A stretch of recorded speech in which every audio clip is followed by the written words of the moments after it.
मां 9 महीने पालती है, पिता 25 साल पालता है, फिर भी न जाने क्यों पिता पीछे रह जाते हैं।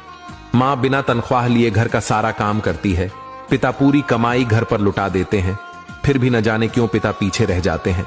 मां जो चाहते हो वह बनाती है, पिता जो चाहते हो वह ला कर देते हैं, फिर भी न जाने क्यों पिता पीछे रह जाते हैं। मां को याद करते हो जब चोट लगती है, पिता को याद करते हो जब जरूरत पड़ती है, फिर भी न जाने क्यों पिता पीछे रह जाते हैं।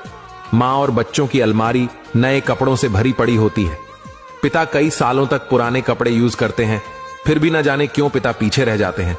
कोई तो बताओ, आखिर क्यों?